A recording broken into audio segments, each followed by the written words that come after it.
Bismillahirrahmanirrahim. Assalamualaikum warahmatullahi wabarakatuh. Salam sejahtera buat kita semua. Salam sehat, salam semangat. Mudah-mudahan hari ini kita semua dalam keadaan sehat walafiat. Nah, hari ini kita akan melanjutkan pembelajaran kita yaitu tema 3, tokoh dan penemuan. Subtema 1, pembelajaran 4, halaman 32 sampai dengan halaman 41 untuk edisi buku revisi 2018. Anak-anak, Bapak tidak henti-hentinya mengingatkan kalian, kita masih dalam kondisi pandemi COVID-19, di mana di sekitar kita mungkin saja ada yang terkena virus COVID-19. Oleh karena itu, lakukan 3 hal penting untuk kita menghindari virus COVID-19 ini. Yang pertama, jangan lupa ketika kalian keluar dari rumah, gunakan masker. Yang kedua, setelah bermain, setelah memegang suatu benda, jangan lupa cuci tangan. Gunakan sabun, minimal gosok sabunnya di tangan selama 20 detik sehingga kuman-kuman yang menempel di tangan akan mati. Dan yang ketiga, jangan berkumpul di suatu kerumunan. Siapa tahu ada sahabat kita, teman kita yang terkena COVID-19. Tentu saja 3 hal ini harus didukung oleh badan yang sehat, imunitas yang kuat. Dengan cara bagaimana? Lakukan olahraga kecil agar kalian terjaga imunitas tubuhnya. Nah, hari ini tentunya kita akan melanjutkan pembelajaran kita sebelumnya Jadi sebelum kita mulai pembelajaran seperti biasa, Bapak akan menunjukkan tujuan pembelajaran kita hari ini. Baik, kita mulai. Berikut adalah tujuan pembelajaran kita hari ini. Yang pertama, diharapkan setelah membaca teks, diharapkan kita mampu menyebutkan informasi penting dari teks eksplanasi yang dibaca tentang penemu yang mengubah dunia dengan sistematis. Ya, kita masih belajar tentang teks eksplanasi. Kemarin sudah tahu, sudah Bapak jelaskan apa itu teks eksplanasi ya. Setelah membaca teks, diharapkan kita mampu mempresentasikan informasi penting dari teks eksplanasi yang dibaca tentang penemu yang mengubah dunia dengan peta pikiran dengan sistematis. Nah, ini diharapkan nanti jika di sekolah, tentunya Bapak akan meminta kalian untuk mempresentasikannya. Tapi karena di rumah mungkin nanti kita buat semacam video ya untuk bagaimana kalian menjelaskan atau mempresentasikan informasi tentang teks eksplanasi yang akan dibacakan. Setelah berdiskusi, diharapkan kita mampu mengidentifikasi contoh manfaat hak dalam kehidupan sehari-hari dengan benar, dan setelah berdiskusi diharapkan kita mampu menjelaskan pentingnya bertanggung jawab atas hak yang didapat secara rinci. Baik, kita mulai pembelajaran kita hari ini ya. Tahukah kamu siapa penemu bola lampu pijar? Bagaimana ia menemukannya? Sikap apa yang harus kita contoh darinya? Nah, untuk mengetahui ini, mari kita baca teks berikut ini ya. Ayo membaca. Nah, inilah orang yang menemukan lampu pijar. Siapa dia? Thomas Alva Edison, sang penemu bola lampu pijar ya. Silakan kalian juga memperhatikan pada buku kalian dan kita baca bersama-sama sambil mendengarkan apa yang Bapak baca tentang Thomas Alva Edison ya. Pernahkah terbayang olehmu hidup tanpa penerangan? Setelah matahari terbenam, tentu akan sulit melakukan kegiatan di luar rumah karena lingkungan yang gelap gulita. Kegiatan di dalam rumah mungkin juga terbatas. Kita patut mensyukuri salah satu penemuan besar yang mengubah dunia, yaitu penemuan bola lampu pijar oleh Thomas Alva Edison. Bayangkan pada zaman dahulu ya, kita hanya menggunakan pelita ya. Kadang-kadang kalau zaman dulu sebelum adanya listrik, pagi itu jika kita congkel di hidung ya, itu masa Bapak dulu memang sudah ditemukan listrik, namun tidak sampai ke kampung-kampung karena Bapak tinggalnya di kampung dulu. Jadi kalau pagi itu Bapak membersihkan di hidung ini, membersihkan seperti ngupil, itu langsung terlihat hitam. Kenapa? Berpengaruh dari asap pelita, karena kita menggunakan pelita pada zaman dahulu sebelum listrik sampai ke daerah kita. Memang pada saat itu Alva Edison sudah menemukan yang namanya lampu pijar, namun belum sampai ke daerah zaman Bapak. Nah, sekarang sudah kalian nikmati semua. Betapa nikmatnya kalian sekarang bisa bermain di malam hari, bisa menonton TV dan lain-lain. Ya, kita lanjut. Thomas Alva Edison lahir di Milan, Ohio ya. Milan ini kalau nggak salah Italia ya.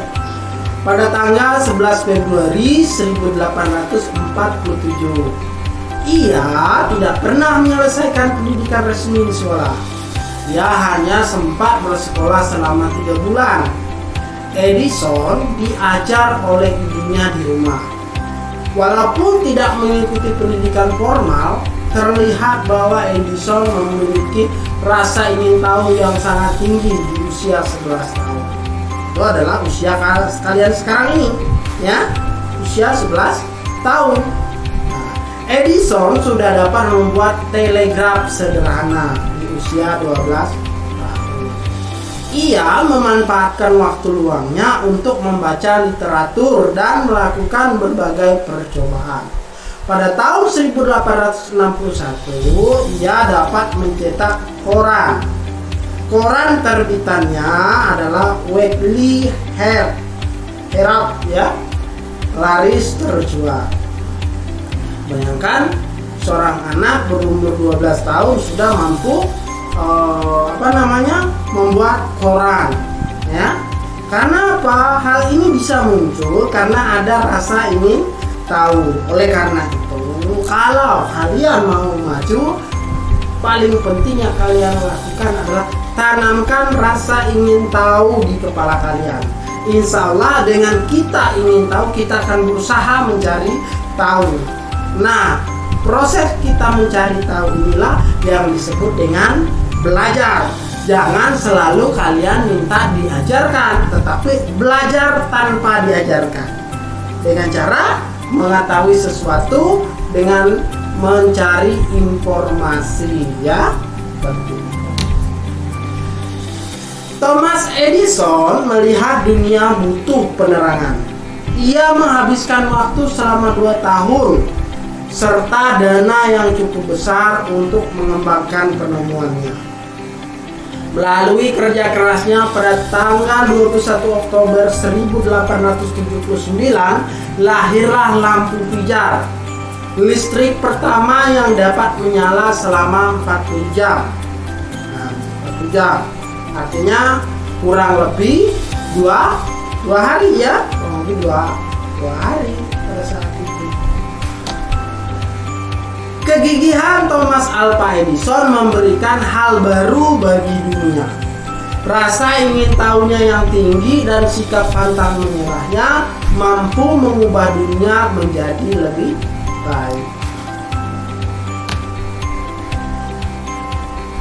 Setelah kita membaca teks tadi, teks eksplanasi tadi ya, sekarang identifikasi informasi pada teks eksplanasi di atas. Tulis informasinya pada grafik berikut ini. Tugas yang pertama buat kalian ya, tulis di dalam grafik ini ya. Nah, dengan pertanyaan apa yang dibahas pada teks di atas. Nah, kalian baca paragraf satu, kan ada 4 paragraf. Baca paragrafnya, kira-kira paragraf 1 itu membahas apa, paragraf 2 membahas apa, paragraf 3 membahas apa. Baca kembali yang kemarin di pembelajaran sebelumnya tentang teks eksplanasi. Jadi kalian lebih paham pembahasannya. Seperti itu ya. Kita lanjut. Dengan ditemukannya lampu pijar, saat ini kita dapat melakukan berbagai hal di malam hari, seperti yang dilakukan oleh Siti dan adiknya berikut. Berikut adalah cerita tentang Siti dan adiknya. Mari kita baca bersama ya. Lampu belajar, hadiah dari ayah. Nah, lampunya yang ini ya. Setiap malam hari pukul 19 sampai 20, Siti dan adiknya selalu belajar. Mereka belajar dengan menggunakan lampu belajar. Lampu belajar itu adalah hadiah dari ayah 6 bulan yang lalu. Ayah memberikan lampu belajar kepada Siti dan adiknya supaya mereka giat belajar. Siti selalu menjaga lampu belajar miliknya. Ia mematikan ketika sudah selesai digunakan.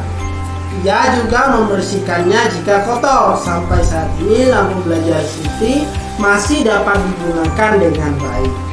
Siti terlihat nyaman saat belajar. Berbeda dengan adik Siti yang selalu mengeluh ketika belajar. Lampu belajarnya rusak. Lampu belajarnya rusak karena sering tidak dimatikan. Terlihat juga banyak kotoran yang menempel karena jarang dibersihkan. Nah, ayah berpesan kepada Siti dan adiknya untuk merawat barang-barang mereka. Barang-barang yang dirawat dengan baik tidak mudah rusak. Hal ini membuat barang-barang tersebut dapat dimanfaatkan dalam waktu yang lama. Berdasarkan teks tadi, diskusikan pertanyaan berikut dan coba kalian jawab ya. Yang pertama, apakah hak yang didapatkan oleh Siti? Ya, kira-kira hak apa yang dapat oleh Siti dari ayahnya?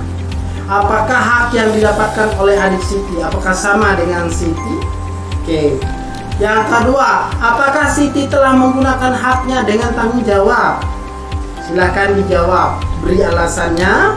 Kemudian, apakah adik Siti telah menggunakan haknya dengan tanggung jawab? Beri jawaban kalian, tulis alasannya ya. Yang terakhir, apa manfaatnya ketika kita menggunakan hak kita dengan tanggung jawab? Kira-kira apa manfaatnya? Terus bagaimana kalau kita tidak bertanggung jawab dengan benda-benda yang diberikan oleh orang lain untuk kita? Ya, silakan dijawab di buku tugas kalian. Lanjut. Kalau tadi tugas kedua ya, sekarang tugas ketiga. Amatilah benda-benda yang menjadi hakmu. Apakah kamu telah menggunakannya dengan tanggung jawab? Misal ya, benda hak kalian. Misal nanti sendal ya, sepatu dan lain-lain. Istilah tabel di bawah ini sesuai perilaku yang pernah kamu lakukan. Nah, contoh di sini bendanya sendal ya. Bagaimana kamu menggunakannya? Bagaimana kamu merawatnya? Apakah kamu sudah bertanggung jawab? Apa manfaat ketika kamu bertanggung jawab? Bapak kasih contoh sandal ya, sendal ya. Sendal, bagaimana kamu menggunakannya? Digunakan ketika berjalan di lingkungan rumah, ya kan? Kalau di sekolah kan pakai apa? Nah, kalian tahu sendiri jawabannya ya. Bagaimana kamu merawatnya? Yang pertama, menyimpan di tempat yang aman. Dan apabila kotor selalu dicuci. Kemudian, apakah kamu sudah bertanggung jawab dalam menggunakannya? Jika jawaban kalian seperti ini, tentu sudah bertanggung jawab. Apa manfaat ketika kamu bertanggung jawab? Kira-kira tentu sendal menjadi lebih awet dan lama dapat kita pakai. Nah, untuk selanjutnya kalian sekarang tugas ketiga ya. Tugas ketiga, kalian isi tabel ini. Sepatu, apalagi yang ada di rumah, sepeda mungkin, tas dan lain-lain. Silakan ya. Bagaimana kalian menggunakannya, bagaimana kalian merawatnya, seperti itu diisi. Seperti contoh yang Bapak buat ya. Oke, kita lanjut. Apa yang dapat kamu simpulkan tentang apakah kamu sudah menggunakan barang-barangmu dengan bertanggung jawab? Jika tadi kalian menjawab sudah, kira-kira apa alasan kalian ya? Nah, mungkin misalnya saya sudah bertanggung jawab ya, karena saya membersihkan dan menyimpan barang-barang saya dengan dengan aman ya, membersihkannya hingga bersih ya.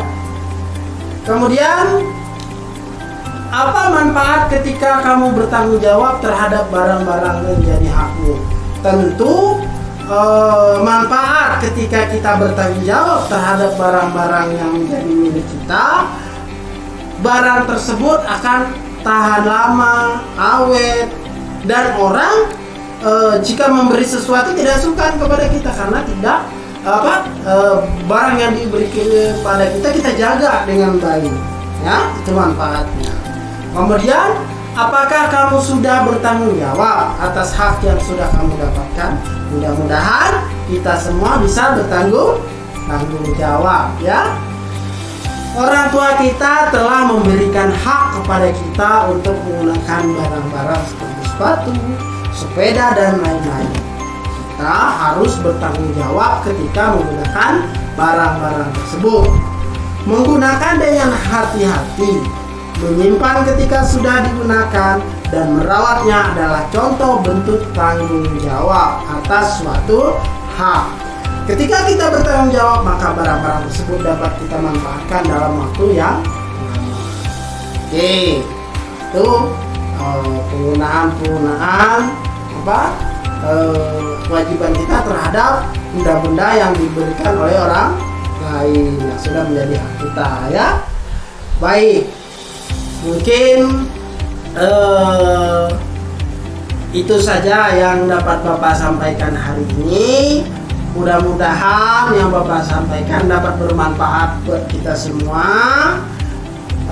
Bapak rasa cukup untuk hari ini.